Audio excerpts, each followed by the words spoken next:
বন্ধুরা, রূপার খুব আশঙ্কাজনক অবস্থা। রূপা কি বাঁচবে প্রাণে?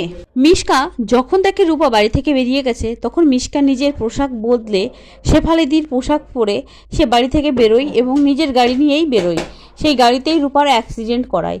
অর্জুন রূপাকে রাস্তায় ছুটতে দেখে রাস্তায় অর্জুন রূপার পিছু নেয় এবং রূপাকে দাঁড়াতে বলে, কিন্তু রূপা কারোর কথা না শুনেই ছুটতে থাকে। আর মিশকা সেই সুযোগেই রূপার উপর দিয়ে গাড়ি চালিয়ে দিয়ে চলে যায়।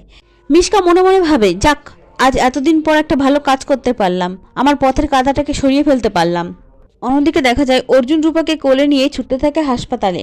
রূপা যে বাড়ি থেকে বেরিয়ে গেছে, রূপার এত বড় একটা অ্যাক্সিডেন্ট হয়েছে সেটা সূর্য জানতেই পারে না। অন্যদিকে দেখা যায় লাবণ্য সেনগুপ্ত সোনার জন্য কিছু খাবার এবং ভালো ভালো ড্রেস নিয়ে যায় সোনাকে দেওয়ার জন্য, কিন্তু সোনা সেটা রাখতে রাজি নয়। সোনার মা অর্থাৎ দীপা জানিয়ে দেয়, এগুলি আমি আপনার কাছ থেকে নিতে পারবো না, আপনার কোনো দান আমি নিতে পারবো না। ঠিক তখনই অর্জুনের ড্রাইভার এসে দীপাকে ওষুধ দিয়ে যায়। সেটা দেখে লাবণ্য সেনগুপ্ত বলে, ও, অর্জুনের দেওয়া দান তুমি নিতে পারবে আর আমার দেওয়া জিনিসগুলো তুমি নিতে পারবে না? ঠিক তখনই প্রবীর সেনগুপ্ত সেখানে আসে এবং হাততালি দিতে দিতে ঘরের মধ্যে প্রবেশ করে। আর দেখা যায় প্রবীর সেনগুপ্তর সাথে লাবণ্য সেনগুপ্ত তর্কতর্কি হয়। ঠিক তখনই রূপার ছবিটা সেই টেবিল থেকে পড়ে যায়।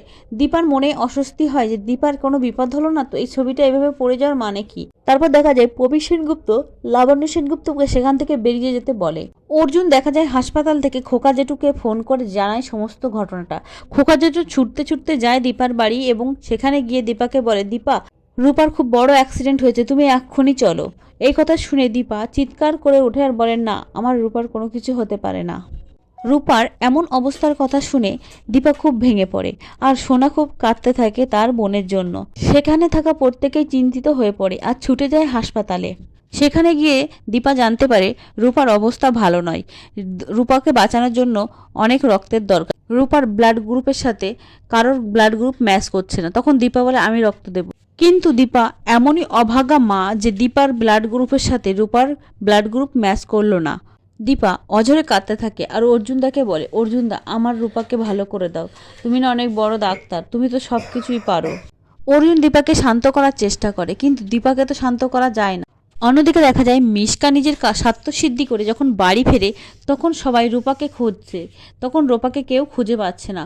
অবশেষে দেখা যায় উর্মি আর জয় সূর্যের ঘরে যায় রূপাকে খুঁজতে। তখন রূপাকে খুঁজতে দেখে সূর্য বলে, কেন রূপা বাড়িতে নেই? এমন সময় দেখা যায় প্রবীর সেনগুপ্ত সূর্যের ফোন করে আর বলে, সূর্য, তোমাকে আমি ছাড়বো না, তোমার জন্য আজ আমার দিদি ভাইয়ের মরতে বসেছে। তখন এই কথা শুনে সূর্য বলে, কি বলছো তুমি, কার কি হয়েছে? তখন প্রবীর সেনগুপ্ত বলে, আমার রূপা দিদি ভাইয়ের অ্যাক্সিডেন্ট হয়েছে, সে এখন হাসপাতালে মৃত্যুর সাথে লড়াই করছে। একথা শুনে চিৎকার করে ওঠে সূর্য এবং ছুটে যায় সেই হাসপাতালে। সূর্যকে দেখে দীপা নিজেকে সামলে রাখতে পারলো না। সূর্যকে অভিযোগ করলো যে আপনার জন্য আজ আমার রূপার এমন অবস্থা, আমার রূপার যদি কিছু হয় আমি আপনাকে ছাড়বো না।